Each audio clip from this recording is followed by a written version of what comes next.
গাজীপুরে ছাত্র জনতার উপর আওয়ামী লীগ নেতাকর্মীদের সন্ত্রাসী হামলার পর সারা দেশে শুরু হয়েছে যৌথ বাহিনীর অভিযান ডেভিল হান্ট। ইতোমধ্যেই এই অভিযানে গ্রেপ্তার হয়েছে অর্ধ শতাধিক। স্বরাষ্ট্র উপদেষ্টা জানিয়েছেন, শয়তান যতদিন থাকবে ততদিন এ অভিযান চলবে। অন্যদিকে দেশ জুড়ে বিরাজমান পরিস্থিতিতে রাজনৈতিক অঙ্গনে দেখা দিয়েছে মিশ্র প্রতিক্রিয়া। প্রতিবিপ্লবের আশঙ্কায় কর্মসূচি ডেকেছে বিএনপি। এই মুহূর্তের রাজনৈতিক বাস্তবতা নিয়ে আজ আলোচনা করতে চাই। দর্শক, আমি ফারদেস জুই সবাইকে আমন্ত্রণ জানিয়ে শুরু করছি দেশ টেলিভিশনের নিয়মিত আয়োজন দেশ সন্ধ্যা। আমাদের আজকের আলোচনায় আমরা আমন্ত্রণ জানিয়েছি দুজন সম্মানিত অতিথি থেকে। চলুন এ পর্যায়ে পরিচিত হই। স্টুডিওতে আছেন কমরেড রাজিকুজ্জামান রতন, সহসাধারণ সম্পাদক বাসদ। সে সঙ্গে আরও আছেন সাইদ খান, সাংগঠনিক সম্পাদক ঢাকা সাংবাদিক ইউনিয়ন। দুজনকে আমন্ত্রণ জানাচ্ছি আজকের আলোচনায়। জনাব রাজিকুজ্জামান রতন, আপনাকে দিয়ে আলোচনাটা শুরু করি। বলছিলাম, বর্তমান রাজনৈতিক বাস্তবতা নিয়ে আজ আলোচনা করতে চাই। আমরা যে অস্থিতিশীল পরিস্থিতি দেখছি, এই অস্থিতিশীল পরিস্থিতি থেকে আমরা কিভাবে পরিত্রাণ পাবো? ধন্যবাদ। যে কোনো দেশের ইতিহাসের একটা গতিপথ থাকে। এই গতিপথে নানা ধরনের বাঁক থাকে, কখনো কখনো এখানে জটিলতা থাকে, কখনো কখনো স্মুথলি সে পথ অতিক্রম করে। একটা অভ্যুত্থান যখন হয় তখন কিন্তু আর ইতিহাসের স্বাভাবিক পথে ইতিহাস চলে না। স্বাভাবিক পথে চললে তো আর অভ্যুত্থান হতো না। অভ্যুত্থান মানেই হলো যে দীর্ঘদিনের পুঞ্জীভূত ক্রোধ সেটা একটা বিস্ফোরণের পথ পেয়েছে, অথবা দীর্ঘদিনের চেপে বসা দুঃশাসন সেখান থেকে মানুষ মুক্তি পেয়েছে। ফলে মানুষের মধ্যে যেমন মুক্তির একটা আকাঙ্ক্ষা থাকে, সেখান থেকে একটা মনে হয় যে তারা আপাত স্বাধীন হয়েছে। আবার পুঞ্জীভূত ক্ষোভ, সেই ক্ষোভ একটা সময় একটা সুনির্দিষ্ট প্রতিপক্ষ ছিল, ক্ষমতায় যারা ছিলেন তারা, কিন্তু যখন ক্ষমতায় তারা যখন নেই তখন সে ক্ষোভ কোন দিকে আশ্রয় পড়বে।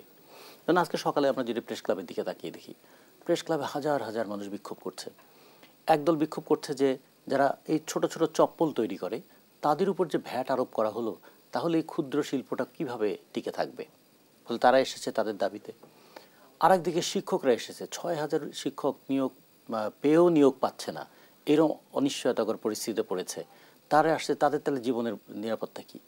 আর একদিকে এসে একদল তারা বলছে যে তারা যে গাড়ি চালায়, উবার চালায়, সেখানে কমিশন নিয়ে যাবে ২০%, তাহলে তাদের আয়ের উপর এই যে বাড়তি একটা কমিশনের বোঝা, এখান থেকে তারা মুক্তি পাবে কীভাবে। এরকম নানা আকুতি দিয়ে মানুষ কিন্তু সমাজে চলে। এর মধ্যে পরিচালিকা শক্তি হচ্ছে রাজনীতি। রাজনীতি দেখিয়ে দেয় দাবিটা কার কাছে করবেন, দাবিটা আদায়ের পথ কী, দাবিটাকে কিভাবে গ্রহণ করা হচ্ছে, দাবির ভিতরে যৌক্তিকতা আছে কি, যৌক্তিকতা যতটুকু আছে ততটুকু মেনে নেওয়ার মতো আর্থিক সক্ষমতা আছে কি, না থাকলে পথ কি। এগুলোকে আমরা বলি একটা ডেমোক্রেটিক প্রসেস। ফলে ডেমোক্রেটিক প্রসেসের মধ্যে বিক্ষোভ থাকতে পারে, আন্দোলন থাকতে পারে, ঘেরাও থাকতে পারে, কিন্তু যখন এই গণতান্ত্রিক সংস্কৃতিটা থাকে না, তখন যে কোনো কিছুর উপরে একটা দমন পীড়ন চলে। এই দমন পীড়ন যখন রাষ্ট্র বা শাসক গোষ্ঠী চালায়, তখন সেই শাসক গোষ্ঠীকে আমরা বলি একদিকে তুমি শোষণ করছো আর একদিকে দমন করছো। শোষণ আর দমন মিলে একটা স্বেচ্ছাচারী বা স্বৈরাচারী ব্যবস্থা প্রতিষ্ঠা করে রেখেছ। আমরা বিগত 15 বছর এই ধরনের কথা শুনেছি এবং এরকম কাজ ঘটতে দেখেছি। ফলে এখন মানুষের মধ্যে প্রত্যাশা যে সরকার এসেছেন তিনি তো দমন করার সরকার নন, তিনি তো দুর্নীতি করার সরকার নন, তিনি তো মানুষের দুর্ভোগ লাঘব করারই চেষ্টা করবেন। সেইটা যখন করবেন তখন সরকারের রোড ম্যাপটা কী হবে, কেমন করে এই সরকারি কাজটা করবেন, কত দিনে করবেন এবং এই কাজটা শেষ পর্যন্ত কারা করবে। একটা উত্তর পরিষ্কার হয়েছে যে শেষ পর্যন্ত করবে রাজনৈতিক দল, এবং সে কারণে শেষ পর্যন্ত এই জায়গায় আসতে গেলে একটা সুষ্ঠু অবাধ গ্রহণযোগ্য নির্বাচন লাগবে। এই নির্বাচন নিয়ে যত কনফিউশন থাকবে, অরাজকতা বিশৃঙ্খলাটাও তত বাড়তে থাকবে, এবং তারই কিন্তু আমরা কিছু বহিঃপ্রকাশ দেখছি। আর অভ্যুত্থানের একটা মনস্তাত্ত্বিক প্রভাব থাকে। অভ্যুত্থানের মধ্য দিয়ে অভ্যুত্থানের শক্তি সবসময় মনে করে আমরা জিতেছি, আমাদের শক্তিতে আমরা জিতেছি, তখন সমস্ত জায়গায় এসে শক্তি প্রয়োগ করতে চায়। আইনের চাইতে শক্তি প্রয়োগ করাটা তার কাছে তখন মুখ্য হয়ে যায়। যেমন ধরুন আজকে বিকেলেও আমরা দেখছি যে সিটি কলেজ এবং আইডিয়াল কলেজের মধ্যে সংঘর্ষ হচ্ছে। এখানেও কিন্তু একটা শক্তি পরীক্ষার ব্যাপার হচ্ছে। এর আগে ঢাকা কলেজ এবং সিটি কলেজের মধ্যে শক্তি পরীক্ষা হয়ে গেল। কিংবা ধরুন আমাদের ইচ্ছা হলো, কিংবা আমরা মনে করলাম অমুক জায়গায় আমাদের প্রতিপক্ষ আছে, যাও ওকে ধরে নিয়ে আসো, কিংবা অমুক জায়গায় ওটাকে গুড়িয়ে দাও। তো এগুলো সমস্ত কিছুর মধ্যে কিন্তু একটা শক্তি প্রদর্শনের ব্যাপার থাকে। যখন শক্তি প্রদর্শনের ব্যাপারটা মুখ্য হয়ে যায়, তখন অনেক সময় কিন্তু যুক্তিটা আড়াল হয়ে যায়, যুক্তিটা দুর্বল হয়ে যায়, এবং এটা সমাজের মধ্যে শুধুমাত্র অর্থনৈতিক ক্ষেত্রে বিশৃঙ্খলা তৈরি করে তা না, মানুষের মনন জগতেও একটা দারুণ বিশৃঙ্খলা তৈরি করে। এবং অর্থনৈতিক বিশৃঙ্খলা এবং মনন জগতের বিশৃঙ্খলা দুটো মিলে রাজনীতিতেও নানা জটিলতা তৈরি করে। তখন মানুষ মনে করে তাহলে যাকে হটালাম আর যা করছি দুটোর মধ্যে খুব বেশি কি ডিফারেন্স দেখতে পাচ্ছি? যদি ডিফারেন্স দেখতে না পারি তখন মানুষের মধ্যে করবে তাহলে কি কাজটা ভালো হচ্ছে? যখন মানুষের মধ্যে কাজ ভালো হচ্ছে কিনা এই কনফিউশন তৈরি হয়, সেটা কিন্তু খুব বিপদ। মানুষ কিন্তু আফোল্ড করতে চায় অভ্যুত্থানের স্পিরিটটাকে, মানুষ আফোল্ড করতে চায় যে আর কখনো যেন দুঃশাসন ফিরে না আসে, মানুষ এটা বুঝতে চায় আর যেন দেশের মধ্যে লুটপাট না হয়। কিন্তু গত 6 মাসে যেভাবে দেশটা চলছে তাতে আমাদের আশা অনুযায়ী তো পথ চলছে না দেশটা। এই যে কনফিউশনগুলো, এগুলো দূর করার দায়িত্বটা কিন্তু ওই অন্তর্বর্তীকালীন সরকারের। সেই জায়গায় যদি দুর্বলতা থাকে, সামাজিক বিশৃঙ্খলা এবং অস্থিরতাগুলো বাড়তে থাকবে। ফলে আপনি যেটা বলেছিলেন যে গাজীপুরের ঘটনা, কিংবা বলুন যে এখন ঢাকার ঘটনা, কিংবা যদি বলি প্রতিদিনকার ঘটনা, এই প্রতিদিনের ঘটনা হচ্ছে কিন্তু স্বতঃস্ফূর্ত বিক্ষোভের বহিঃপ্রকাশ। অপূরিত আকাঙ্ক্ষা সেটা প্রকাশের পথ খুঁজছে, এবং কার কাছে গিয়েছে মানে পাবে, এটা নিরাময় পাবে, কে তার কথাটা শুনবে, এবং কেই বা কথা বললে অন্যরা শুনবে। যেমন একটা সেন্ট্রাল কমান্ড থাকে না, ধরুন রাজনৈতিক দল দীর্ঘদিনের প্র্যাকটিস করতে করতে তাদের একটা সেন্ট্রাল কমান্ড তৈরি হয়, নেতারা বললে কর্মীরা হয়তো শোনে, অনেক সময় বিরক্তি নিয়েও শোনে, শুনতে না চাইলেও শোনে। কিন্তু এই যে অভ্যুত্থানকারী জনতা, এই জনতাকে কে নিয়ন্ত্রণ করবে, কে তাদের কথা শুনবে, বা কাকে বা তারা আস্থায় নেবে? এই যে একদিকে কাকে বিশ্বাস করবে, অথবা কার সেই মানে নির্ভর করার মতন জায়গা তিনি তৈরি করেছেন, অথবা তিনি যে আছেন তিনি কমান্ড করতে পারেন যে ভাই অনেক হয়েছে, এইবার একটু থামো, আসো একটু দেশটা গড়ি। এইরকম কথা বলার জায়গাও কিন্তু একটা ঘাটতি আছে। ফলে সামগ্রিক দিক থেকে মনে হচ্ছে যে একটা নির্বাচনের পথেই আমাদের যেতে হবে, সেইটার ক্ষেত্রে রোড ম্যাপটা অস্বচ্ছ থাকার কারণেই চিন্তার জগতে নানা অস্বচ্ছতা তৈরি হয়ে যাচ্ছে। তো সেখানে প্রশ্ন যে গণঅভ্যুত্থানের অংশীজনরা এই মুহূর্তে কতটা ঐক্যবদ্ধ? অংশীজনরা কখনোই ঐক্যবদ্ধ থাকবেন না। অভ্যুত্থানের আগের ঐক্যবদ্ধতা এবং অভ্যুত্থানের পরের ঐক্যবদ্ধতা একরকম থাকে না। অভ্যুত্থানের আগে ছিল প্রতিপক্ষ সুনির্দিষ্ট, ফলে সুনির্দিষ্ট প্রতিপক্ষের বিরুদ্ধে সবাই মিলে ঐক্যবদ্ধ হয়ে লড়াই করেছেন।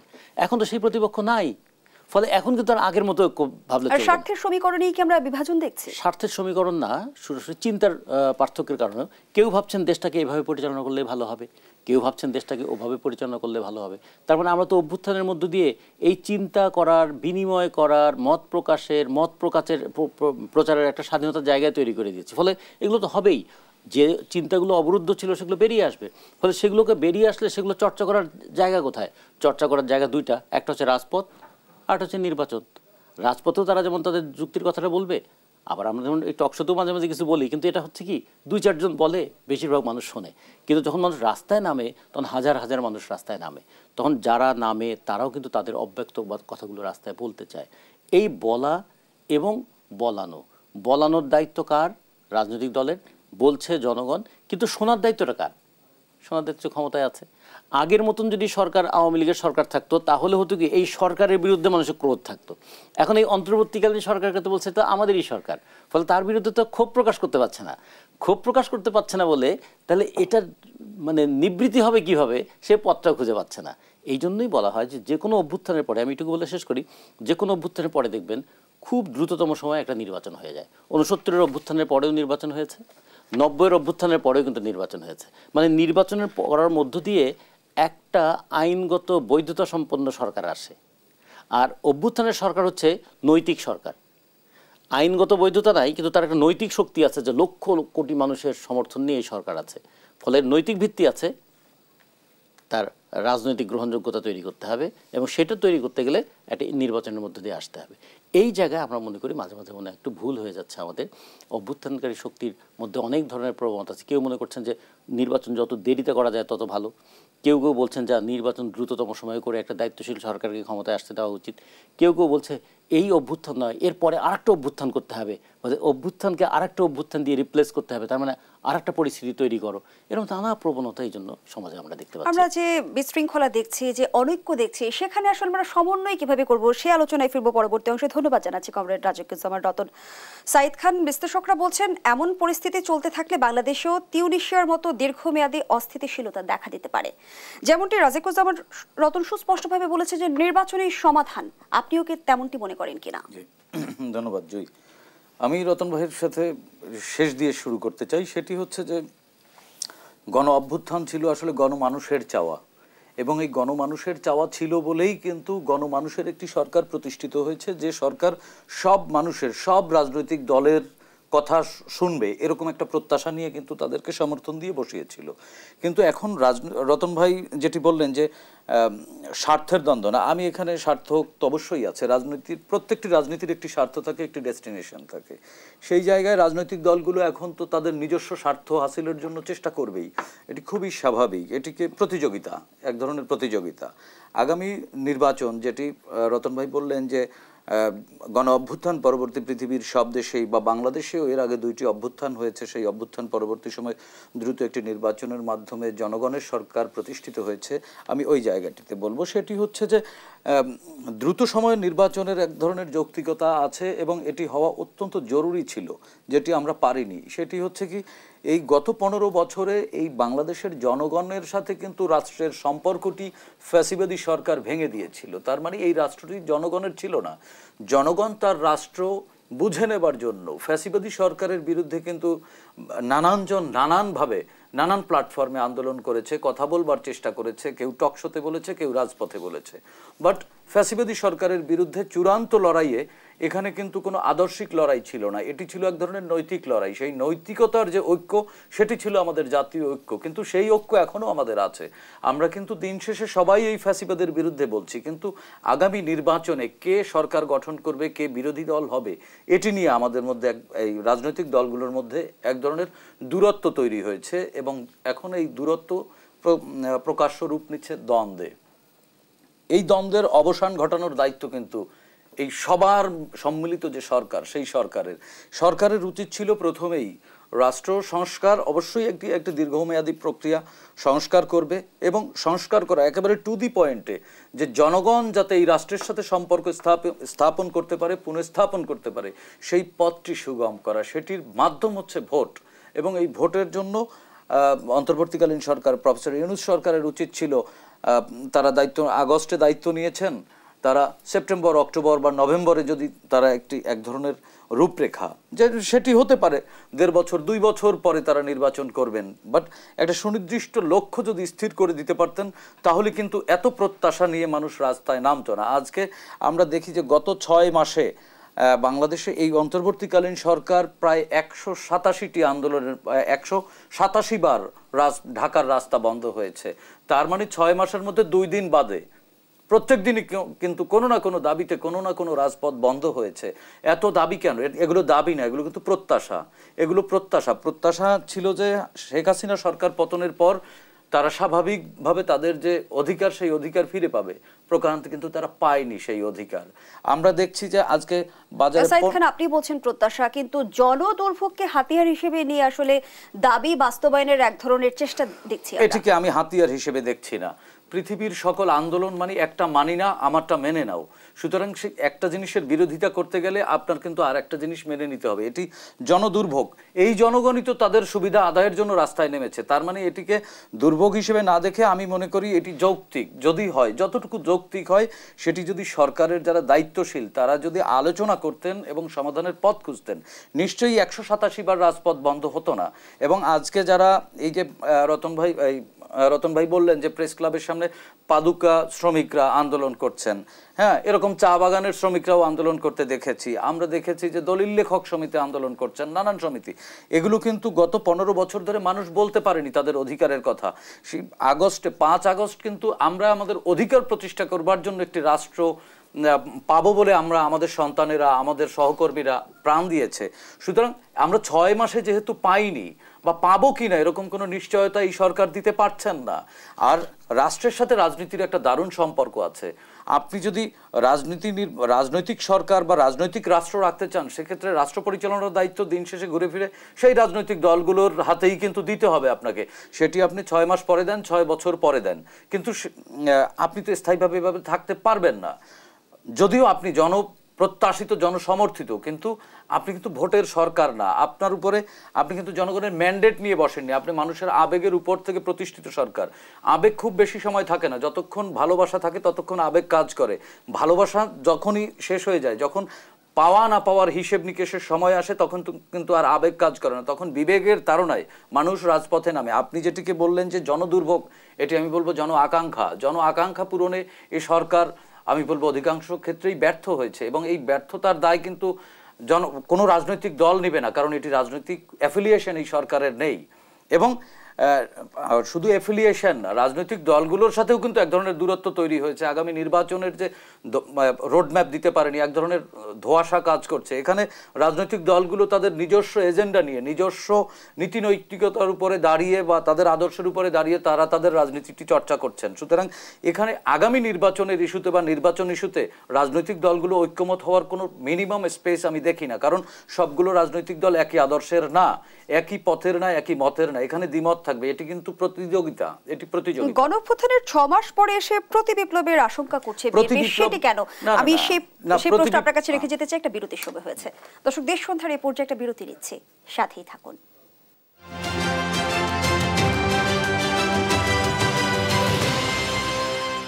ফিরে এলাম, আপনারা দেখছেন দেশ টেলিভিশনের নিয়মিত আয়োজন দেশ সন্ধ্যা। আজকের আলোচনা চলছে রাজনীতিতে ঐক্য, রাজনীতিতে ষড়যন্ত্র, এই শিরোনামে। আবারও ফিরছে অতিথিদের কাছে। সাইদ খান, যে প্রশ্নটি রেখে বিরতিতে গিয়েছিলাম, গণঅভ্যুত্থানের 6 মাস পেরিয়ে গেছে, এখন কেন প্রতিবিপ্লবের আশঙ্কা করছে বিএনপি? আপনাকে আমি বলি, আমি এটা প্রতিবিপ্লব মানতে রাজি না। প্রতিবিপ্লব কারা বলছে? তারা কি বিরাজনীতিকরণের চিন্তা করছেন? তাদের উদ্দেশ্যটা কি? এখানে প্রতিবিপ্লব কে কার বিরুদ্ধে করছে? আমরা তো একটা আইনের শাসন প্রতিষ্ঠা করার জন্য সংগ্রাম করলাম। আমরা যাতে মবক্রেসির হাত থেকে রেহাই পাওয়ার জন্য, শেখ হাসিনা সেই ট্যাগিং প্রথার হাত থেকে রেহাই পাওয়ার জন্য আমরা তো এই গণ অভ্যুত্থান হলো। এটি নিশ্চয়ই বিপ্লব না। আমি যেহেতু রাষ্ট্রই এটিকে বিপ্লব বলেনি, সুতরাং আমি এটিকে গণ অভ্যুত্থান বলবো। জনগণ রাস্তায় নেমেছিল এই ট্যাগিং প্রথার হাত থেকে রেহাই পাওয়ার জন্য, এই মবক্রেসির হাত থেকে রেহাই পাওয়ার জন্য। আবার এই প্রতিবিপ্লব করে কাকে ট্যাগিং করা হচ্ছে? এটি আমার কাছে মনে হচ্ছে যে বিরাজনীতিকরণের যে গভীর চক্রান্ত, সেই চক্রান্ত আবার নানানভাবে হুইসপার করার চেষ্টা হচ্ছে। আমি মনে করি সবার আগে মত প্রকাশের স্বাধীনতা ততটুকুই দেওয়া উচিত যতটুকু শালীনতা বজায় রাখতে পারে, সামাজিক বিশৃঙ্খলা যাতে সৃষ্টি না হয়। সামাজিক গণমাধ্যমে আমরা এই গত কয়েকদিন ধরে দেখছি যে কেউ উস্কানি দেওয়ার চেষ্টা করছেন যে এই ভবন, সেই বাড়ি, অমুক অফিস, এই ব্যক্তি, এগুলো ঠিক না। বাংলাদেশে তো আইনের শাসন প্রতিষ্ঠা হবার কথা ছিল। আইনের প্রক্রিয়ার মাধ্যমে যে কাউকে যে কোনো অপরাধে শাস্তি দেয়াই যেতে পারে। কিন্তু এই যে সামাজিক যোগাযোগ মাধ্যম বা এই যে ছোট ছোট শিক্ষার্থী যারা বয়সে তরুণ, তাদের মধ্যে এক ধরনের হিরোইজম কাজ করে। তারা এই গণ অভ্যুত্থানে বিজয়ী শক্তি, তাদের মধ্যে এক ধরনের হিরোইজম কাজ করে। এই ইমেজকে কাজে খাটিয়ে অন্য কেউ কোন ধরনের ষড়যন্ত্র করছেন আমরা জানি না। যদিও আমাদের প্রতিবেশী রাষ্ট্রে এই পতিত ফ্যাসিস্টদের দোসররা এখনো লুকিয়ে আছে, আমাদের সোসাইটির মধ্যে আছে, নানান ফরম্যাটে আছে। তো তারা আবার হুইসপারিং করার চেষ্টা করছেন না তো? প্রতিবিপ্লব কার বিরুদ্ধে কে করছে? ইউনূস সরকারকে তো এই জনগণ বসিয়েছে। সুতরাং এই জনগণ যতদিন না পর্যন্ত তাদের যৌক্তিক অধিকার, ভোটের অধিকার এবং রাষ্ট্রের সাথে যে সম্পর্ক তাদের, সেটি প্রতিষ্ঠা না হয়, সে পর্যন্ত তো ইউনূস সরকারকে সহযোগিতা এই জনগণ করছে। সুতরাং আমি এখানে প্রতিবিপ্লবের কিছু দেখছি না। সরকারের এখনই দ্রুত সময়ের মধ্যে উচিত সব কিছু আমলে নিয়ে দ্রুত সময়ের মধ্যে আইনের শাসন, ল অ্যান্ড অর্ডার সিচুয়েশনটা দ্রুত কন্ট্রোল করা উচিত এবং দ্রুত আগামী নির্বাচনের যে রূপরেখা সেটি যদি দিয়ে দেয়, এই যে পাল্টা বলেন বা বিপ্লব প্রতিবিপ্লব বলেন, এগুলো কোনো কিছুই থাকবে না। এবং রাজনৈতিক দলগুলোর মধ্যে প্রতিযোগিতা এটি থাকবে এবং এটি আরও প্রকট হতে পারে। এটি কিন্তু দ্বন্দ্ব না। আগামী জাতীয় নির্বাচনে এটি দ্বন্দ্ব না, এটি প্রতিযোগিতা, এটি প্রতিদ্বন্দ্বিতায় রূপ নেবে ত্রয়োদশ জাতীয় সংসদ নির্বাচনে। এখানে ভয় পাবার কিছু নেই, বাট সরকারকেই কিন্তু এই বিড়ালের গলায় ঘন্টিটি বাঁধতে হবে। ধন্যবাদ জানাচ্ছি সাইদ খান। কমরেড রাজিকুজ্জামান রতন, বর্তমান সময়ের বাস্তবতা তুলে ধরে যদি আমরা বলি যে বাংলাদেশ মবের মূল্যকে পরিণত হয়েছে, খুব একটা ভুল বলা হবে না। সেই জায়গা থেকে আমরা দেখছি যে যৌথ বাহিনীর অপারেশন ডেভিল হান্ট শুরু হয়েছে। স্বরাষ্ট্র উপদেষ্টাও বললেন যতদিন শয়তান থাকবে ততদিন এই অভিযান চলবে। একটু জানতে চাই, শয়তানকে কিভাবে চিহ্নিত করব আমরা? খুব দুঃখজনক কিছু শব্দ আমরা ব্যবহার করি, লজ্জাজনক বটে এবং কখনো কখনো অপমানসূচকও বটে। একজন মানুষ যতক্ষণ পর্যন্ত প্রমাণিত না হচ্ছে সে অপরাধ করেছে, ততক্ষণ পর্যন্ত তাকে কিন্তু আসামিও বলা যায় না। আমরা কিন্তু আগেই বলে দিলাম যে শয়তান ধরার জন্য চেষ্টা করছি। এখন ভুলক্রমেও যদি কাউকে ধরা হয়, সেও কি তাহলে শয়তান হিসেবে ট্রিটেড হবে? সেই একই ঘটনা তো আমরা আগেও দেখেছি যে আওয়ামী সরকারের বিরুদ্ধে সমালোচনা করলে সে হচ্ছে সাম্প্রদায়িকতার চর্চা করে, সে হচ্ছে মুক্তিযুদ্ধের চেতনা বিরোধী কাজ করে, সে হচ্ছে দেশের উন্নয়ন এবং উৎপাদনের বিরোধিতা করে এবং দেশ ধ্বংসের চক্রান্ত করে। এই কথাগুলো আমরা শুনেছি। আচ্ছা, আমরা যখন বললাম মেট্রো রেলের খরচ এত বেশি হলো কেন, এটাও দেশ ধ্বংসের চক্রান্ত হয়ে গেল।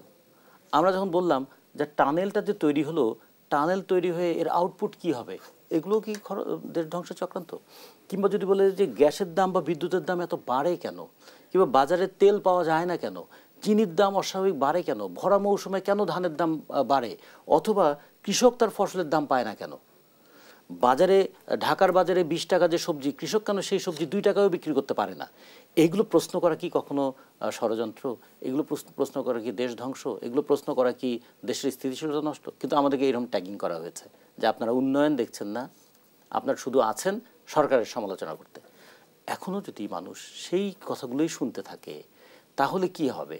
মানুষ বলবে তাহলে তো আমি আচরণের খুব একটা পার্থক্য দেখলাম না। প্রথমত নামকরণটা আমাদের কাছে খুবই একটু লেগেছে যে অপারেশন ডেভিল হান্ট। হান্ট কথাটা মানে কি? আমি স্বীকার করতে যাচ্ছি কাকে? যাকে আমি ডেভিল বলছি সেও কিন্তু একজন মানুষ। অ্যান্ড হান্টিংয়ের কি? গুলি করো, হত্যা করো, হ্যাঁ, ধরো, মারো। তাহলে মবক্রেসি যেটা আমরা বললাম বা বলছি, সেটাকে কি আইনি রূপ দেওয়া হচ্ছে হান্ট কথাটা বলে? যে দে আর দ্য হান্টার, মানে তারা শিকারী। কি শিকার করতে গিয়েছে?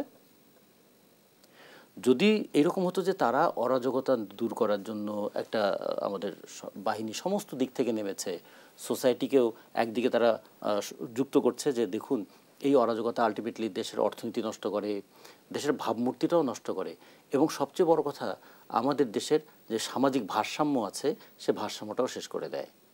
যদি এই সমাজে নারীরা স্বাধীনভাবে পথ চলতে না পারে, যদি এই সমাজে আমাদের ধর্মীয় সংখ্যালঘুরা প্রতি মুহূর্তে আতঙ্কের মধ্যে থাকে, যদি এই সমাজে আদিবাসীরা তারা প্রতি মুহূর্তে পরবাসীর মতো ভাব নিয়ে থাকে, কিংবা এই দেশে কখনো কোনো একটা রাজনৈতিক চিন্তার কারণে প্রতি মুহূর্তে আতঙ্কিত হয়ে পথ চলতে হয়, তাহলে কি সমাজের স্বস্তিটা থাকে? এই কথাগুলো তো মানুষের কাছে নিয়ে যাওয়া দরকার। সেটা না করে আমি প্রতিপক্ষ বানিয়ে দিলাম যে each and every person may be treated as devil. কেন? আমার ইচ্ছার বিরুদ্ধে গিয়েছে বলে। তাহলে আমার ইচ্ছাই সব। তো এই জায়গায় আমার ইচ্ছাই যদি সব হয় তাহলে আমার তো স্বেচ্ছাচারী মন তৈরি হয়ে যাচ্ছে। এই জায়গায় আমরা মনে করি যে এর আগেও আমরা বহুবার শুনেছি এরকম কথাবার্তা, কিন্তু সেগুলোর ফলাফল খুব ভালো হয় নাই। অপারেশন ক্লিন হার্ট করতে গিয়েছিল, কিন্তু হার্টটা ক্লিন হয় নাই, কিছু মানুষের জীবন গিয়েছে। তো এইরকম যেন ঘটনা না ঘটে। আর প্রতি বিপ্লব বা ষড়যন্ত্র এই কথাগুলো তো দীর্ঘদিন ধরে শুনছি। বিপ্লবের পরে প্রতি বিপ্লব। আচ্ছা, এখন আমাদের দেশে দুটো ঘটনা আছে। একটা হচ্ছে যে আমরা 15ই আগস্ট দেখেছিলাম, তারপরে আবার 7ই নভেম্বরও দেখেছিলাম। তো এখন কোনটা বিপ্লব আর কোনটা প্রতি বিপ্লব এইভাবে কি দেখবো, নাকি দুটাই রাজনৈতিক ঘটনা? দুটারই একটা রাজনৈতিক কনসিকুয়েন্স আছে। এখন কোনোটাকে যদি বিপ্লব বলি আর কোনোটাকে প্রতি বিপ্লব বলি, তার মানে প্রতি মুহূর্তে কাউকে না কাউকে প্রতিপক্ষ বানানোর একটা চেষ্টা আমাদের আছে। এগুলো রাজনৈতিক ঘটনাকে রাজনৈতিকভাবে ব্যাখ্যা করার একটা চেষ্টা করা উচিত। আগে ট্যাগিং করে ফেলাটা উচিত না। ট্যাগ লাগানোর মনস্তত্ত্ব কিন্তু সবচেয়ে সস্তায় অন্যকে ঘায়েল করার একটা ব্যবস্থা। এইটা কিন্তু মানুষের গণতান্ত্রিক চেতনাটাকে নষ্ট করে। আমরা দেখতে চাই ইকোনমি অ্যান্ড ইমোশন, এই দুটোর মধ্যে কোনটাকে বেশি গুরুত্ব দেব। অর্থনীতিতে যদি ভঙ্গুর দশা থাকে, ইমোশন টিকে থাকে না। যেমন একসময় রোহিঙ্গাদেরকে পাওয়ার ব্যাপারে আমাদের দারুণ ইমোশন ছিল, সেই উত্তরবঙ্গের অভাবী মানুষরা পর্যন্ত কম্বল নিয়ে ছুটেছিল রোহিঙ্গাদেরকে দেওয়ার জন্য। কিন্তু আজকে 5-7 বছর পরে তারা বলল যে এই বোঝা আমরা কতদিন বহন করব। ইমোশনটা কিন্তু হারিয়ে গেল অর্থনৈতিক চাপের কাছে। ঠিক তেমনি যে পরিমাণ ইমোশন নিয়ে আমি একটা সরকারকে সমর্থন করি, যদি দেখা যায় যে সরকার বাজার নিয়ন্ত্রণ করতে পারছে না, সরকার চাকরির ব্যবস্থা করতে পারছে না, সরকার আইন শৃঙ্খলার অবনতি রোধ করতে পারছে না, এমনকি সুষ্ঠু অবাধ গ্রহণযোগ্য নির্বাচনের ব্যবস্থা করতে পারছে না, তখন কিন্তু এই ইমোশনটা থাকবে না। ইকোনমিক আঘাত, যেটা ইকোনমিক যে এক্সপ্লয়টেশন বলি অথবা করাপশন বলি, সেই দুটাই কিন্তু মানুষের চিন্তাকে তখন আবার আগের জায়গায় আর থাকতে দেবে না, চিন্তাটা আবার পাল্টে যাবে। ফলে মানুষের চিন্তাটা পাল্টায়। এইটা তো গণতন্ত্রের একটা ভিত্তি, যে আজকে আমি যাকে সমর্থন করেছি কালকে তার কাজ না দেখলে আমি তার কাছ থেকে সমর্থন প্রত্যাহার করতে পারি। আর যদি এরকম হয় যে আজকে আমি যাকে সমর্থন করেছি আজীবন সমর্থন করে যাব, তাহলে তো আবার চিন্তার দাসত্বের মধ্যে পড়ে গেলাম। আমি যদি গণতন্ত্রই মানি তাহলে তো আমাকে এই জিনিসটা মানতে হবে, আমার কথাটাকে আপনি এই মুহূর্তে যেমন গ্রহণ করলেন, পরের কথাটাকে আপনি বলবেন না রতন ভাই আপনার আগের কথাটা ঠিক ছিল কিন্তু পরের কথাটা কিন্তু ঠিক নাই। এর একটা স্পেস থাকলে তখন আমারও একটা শুধরানোর জায়গা থাকবে। কিন্তু আপনি যেহেতু একবার আমাকে সমর্থন করেছেন আর কোনোদিন আমার বিরোধিতা করতে পারবেন না, এটা কি দাঁড়ায়? এই ধরনের আমরা কি এক ধরনের চিন্তা, মানে এনস্লেভড বাই আইডিয়া, এরকম একটা জায়গা তৈরি করতে চাই যে আমি চিন্তার দাস বলো। একবার যেহেতু সমর্থন করেছো ফলে তোমাকে আমার সমর্থন করতে হবে, যেই মুহূর্তে তুমি আমার একটু সমালোচনা করলা তুমি আমার শত্রু হয়ে গেলা। সমালোচনা যেখানে সহযোগিতার জন্য করার কথা ছিল, তখন সমালোচনা শুনলে আতঙ্কিত হয়ে যাওয়ার একটা বিষয় থাকে, প্রতিপক্ষ বানিয়ে ফেলার একটা চেষ্টা থাকে। আমরা মনে করি সেই দিকগুলো ভালো হচ্ছে না। আমাদের এখানে খুব দারুণ একটা সময় এসেছে, সেই 15 বছর পরে একটা মুক্ত চর্চার জায়গার মধ্য দিয়ে আমরা যে একটু উন্নত, গ্রহণযোগ্য এবং নির্বাচন আমরা করতে পারতাম, তাহলে কিন্তু দারুণ জিনিস হতো যে একটা ফ্যাসিস্ট শাসককে জনগণ ধাক্কা দিয়ে সরিয়ে দিয়ে রাস্তাটা খুলে দিয়েছিল। ওই রাস্তায় দেখো এখন একটা ডেমোক্রেটিক প্রসেসটা কিভাবে স্মুথলি এগোচ্ছে। নির্বাচন ইস্যুতে আমরা রাজনৈতিক অঙ্গনে মত পার্থক্য দেখছি, সেই বিষয়টি আমরা সমন্বয় কিভাবে করব সেই আলোচনায় ফিরবো বিরতির পর। দর্শক, দেশান্তরের পর্যায়ে আবারও বিরতিতে যাচ্ছি, সাথেই থাকুন।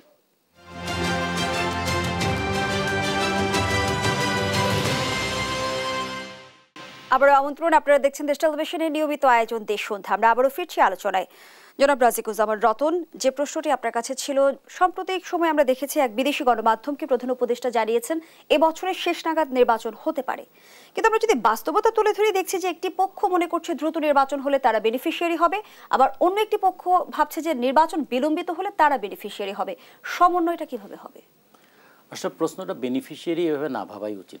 নির্বাচনের মধ্য দিয়ে কি হয়? নির্বাচনের মধ্য দিয়ে জনগণের ম্যান্ডেট নেয়। জনগণের ম্যান্ডেট অনুযায়ী একটা দল সে ক্ষমতায় থেকে রাষ্ট্র পরিচালনা করে, তার মানে সে রাষ্ট্র পরিচালনার দায়িত্ব নেয়। এখন রাষ্ট্র পরিচালনার দায়িত্ব এবং লুণ্ঠন কি একাকার? অনেকে মনে করে যে ক্ষমতায় গেলেই বোধহয় লুটপাট করা যায়, এই জন্য তারা বেনিফিশিয়ারি শব্দটা ইউজ করে। কিন্তু আসলে এটা বেনিফিশিয়ারি না, তো এটা রেসপন্সিবিলিটি। যে একটা দল নির্বাচিত হয়েছে মানে জনগণ তাকে সমর্থন দিয়েছে, এখন বলেছে তুমি 5 বছর দেশটা পরিচালনা করো, আমরা চাই তোমার মধ্য দিয়ে আমাদের আশা আকাঙ্ক্ষা পূরণ হবে। যদি না হয় আগামী নির্বাচনে তোমাকে আবার আমাদেরকে ফেস করতে হবে। তেমন নির্বাচন সবসময় একটা যাচাই বাছাই করার প্রক্রিয়া।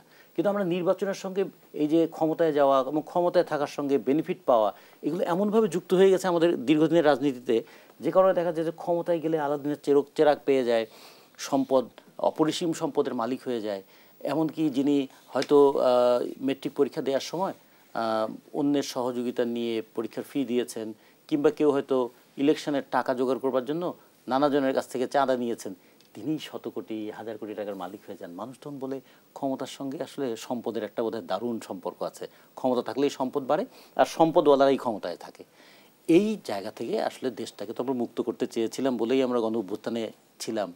যে কারণে তো আমরা বলেছিলাম যে আওয়ামী লীগ যে প্রক্রিয়ায় ক্ষমতায় আছে, এই প্রক্রিয়া যদি আওয়ামী লীগ আরও দীর্ঘদিন থাকে তাহলে পরিস্থিতি আরও খারাপ হবে, জনগণের চেতনার মান নামবে, অর্থনৈতিক লুণ্ঠন বাড়বে এবং গণতন্ত্রহীন একটা সমাজের মধ্যে আমরা গণ অভ্যুত্থানের 6 মাসের পরিবর্তনটা কি চোখে পড়ে? সেই জায়গাটার কথা, যে গণ অভ্যুত্থানের 6 মাসের মধ্যে অন্তত একটা জায়গায় তো আমরা দাঁড় করাতে পারতাম যে এই সরকার 6 মাসের মধ্যে কিছু দিতে পারবে না, কিন্তু এই সরকার 6 মাসের মধ্যে একটা আস্থা দিতে পারবে। আস্থা দিতে পারে আমাদের উপর তোমরা ভরসা করেছো, তোমরাও গণ অভ্যুত্থান করেছো, জীবন দিয়ে গণ অভ্যুত্থান করেছো, আমাদের উপর আস্থা রেখেছো। আমরা দেখো তোমাদের সব চাওয়াকে পূরণ করতে পারবো না, কিন্তু চাওয়ার পথটা খুলে দিতে পারবো, যাতে এর পরবর্তী সরকার আসলে সেগুলো করতে পারে। সেক্ষেত্রে আমরা কি করব? বলছে গণ অভ্যুত্থান পরে সরকার তারা নির্বাচন সুষ্ঠু হয়, এই জন্য একটা সুষ্ঠু নির্বাচনের পদ্ধতি তৈরি করে দিয়ে যাবে। প্রশাসন যেন আর দলীয় লেজুরবৃত্তি না করে, দলের অনুগত বাহিনী না হয়, সে ব্যবস্থাটা করবে। পুলিশ যেন দলীয় সরকার লাঠিয়াল বাহিনী না হয়, সেরকম করবে। এবং করে তারা বলবে যে এই যে এরপর তোমরা যারা ক্ষমতায় আসবা তারা তোমরা এগুলোকে একটা আইনসঙ্গত কাঠামোর রূপ দাও। কারণ আমরা তো অভ্যুত্থানের পরে অন্তর্বর্তীকালীন সরকার, আমাদের কাছে তোমাদের প্রত্যাশা আছে, কিন্তু আমাদের তো সেই অধিকারটা নাই। তাহলে তোমাদের প্রত্যাশার স্বীকৃতি দিয়ে আমরা একটা পথ রচনা করে দিয়ে গেলাম, যেটাকে ইংরেজিতে বলে রোড ম্যাপ। এই রোড ম্যাপে তোমরা গাড়িটা চালাবে যাতে তোমরা ডেস্টিনেশনে যেতে পারো।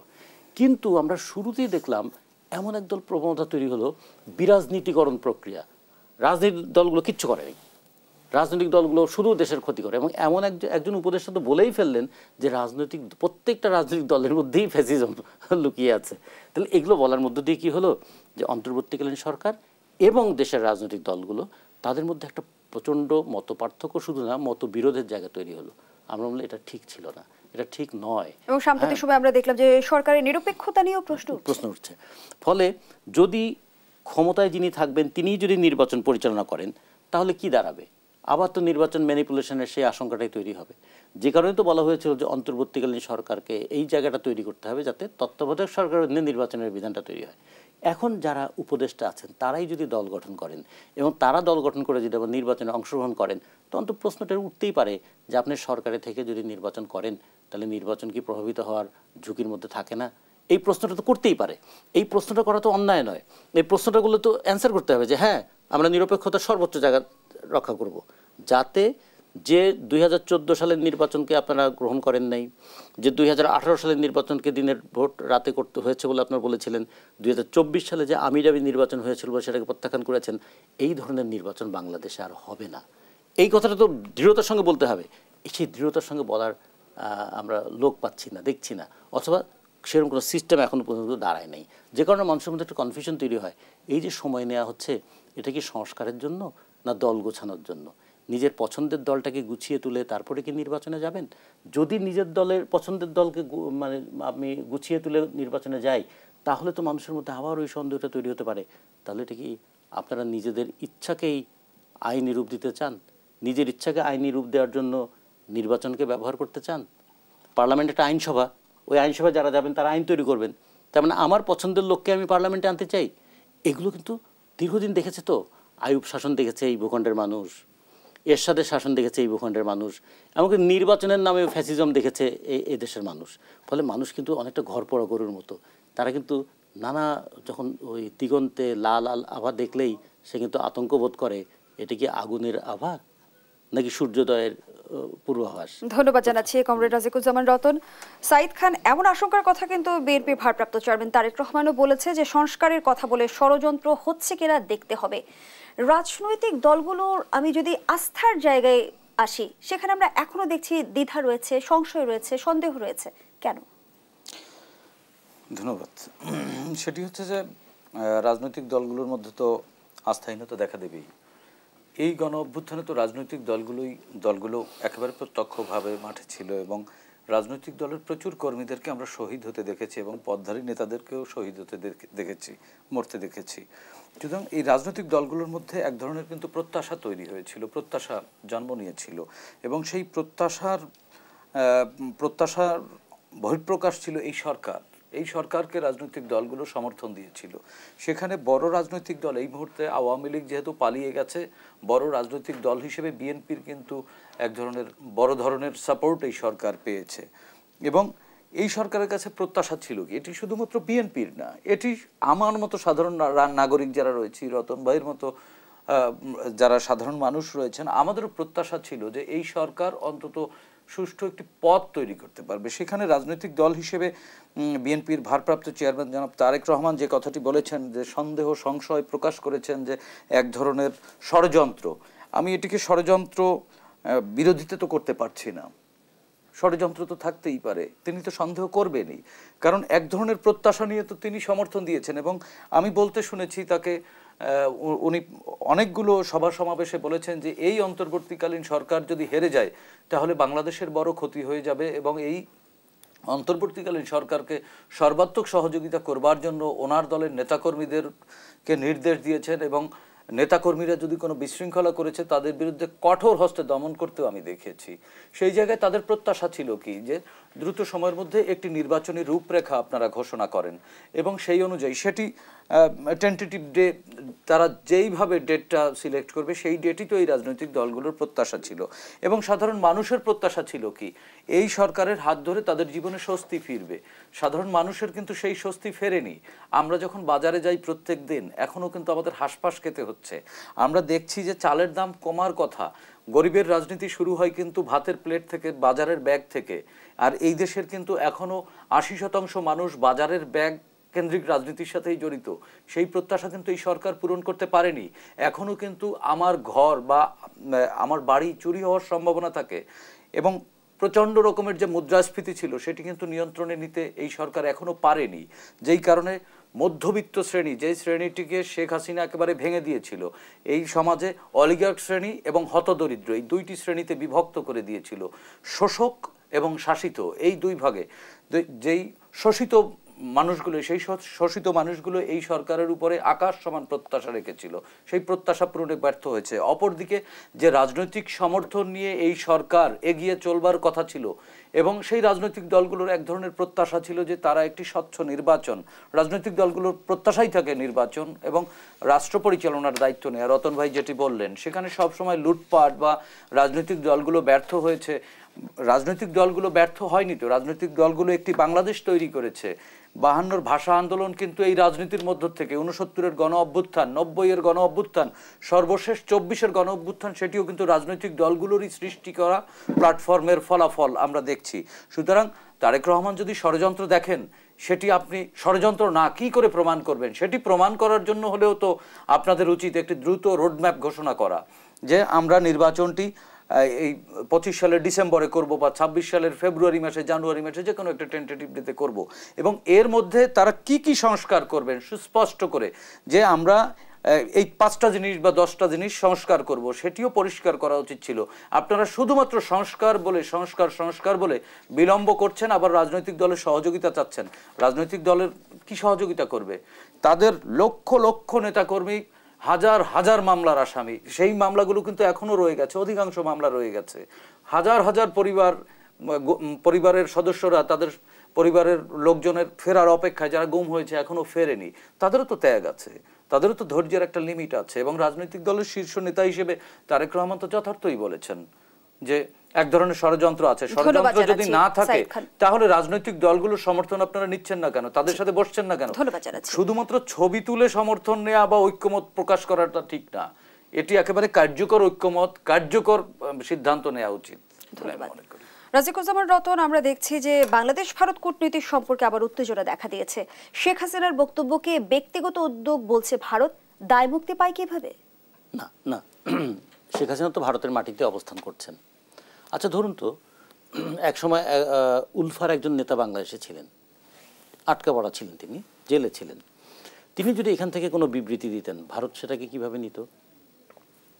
ফলে ভারতের সঙ্গে বাংলাদেশের একটা সম্পর্কের টানাপোড়েন যখন চলছে, তখন ভারত সরকারের কিন্তু এই দিকটা দেখা উচিত যে তার দেশের মাটিকে ব্যবহার করে কেউ যদি কোনো কথা বলে, সেটা বাংলাদেশে তার প্রতিক্রিয়াটা কী হতে পারে, এটা একটা বিষয়।